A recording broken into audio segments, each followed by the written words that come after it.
Right, Cherubs, right now we're looking at St. Jerome and his study by Antonello de Messina. For those of you new to the iconography of the saints, Jerome is typically depicted with a lion, and it's hard to see in this particular painting, but he's right here, lurking in the shadows. St. Jerome famously pulled a thorn from a lion's paw when the other monks were afraid to approach the animal. Apparently the lion stayed loyal after that. St. Jerome is the patron saint of humanists, libraries, students, and translators, among other things. This is because he's responsible for the most important Latin translation of the Bible ever.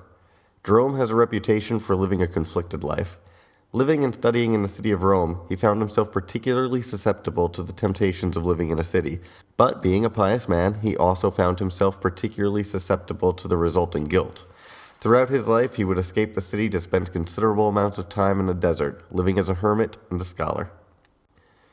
So, to illustrate his conflicting nature, let's split this painting in half and take each side by itself. Let's start with the half containing the lion, and we'll call that the good half. In addition to the lion, we have a cardinal hat, a peacock, and a water dish. Cool. The cardinal hat is anachronistic. The office of cardinal did not exist in Jerome's time, but he's considered a doctor of the church, so that hat points to the important role his work played in church history. The peacock here has its feathers down, very humble, and it also has a long history in Christian art as a symbol of immortality. A contemporary of St. Jerome, St. Augustine, for example, promoted the myth that the peacock's body does not decay.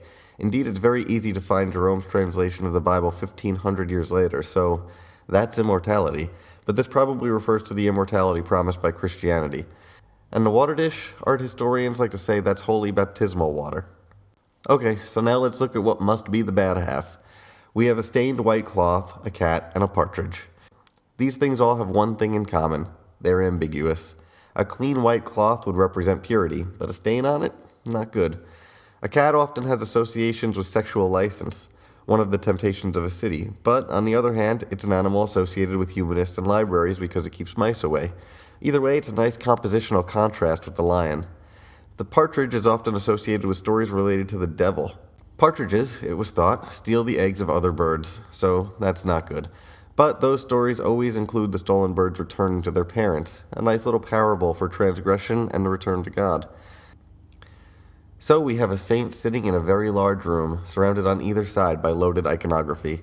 A saint torn between two worlds of virtue and the temptation of sin. At the very center of this painting, where everything intersects, including the lines created by the tiles on the floor, we have the point of contact between him and his book, between him and his scholarship. In this struggle between public city life filled with social influence but also sin, and a lonely hermit life filled with virtue but also isolation, between his love of being social, being among others, and his love of himself, his inner spiritual life, he can find peace inside a book. And who hasn't felt that before?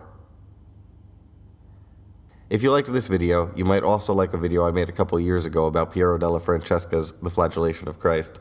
Or you can subscribe for more art history videos and follow me on Facebook or Twitter. Links in the description, and thanks for watching.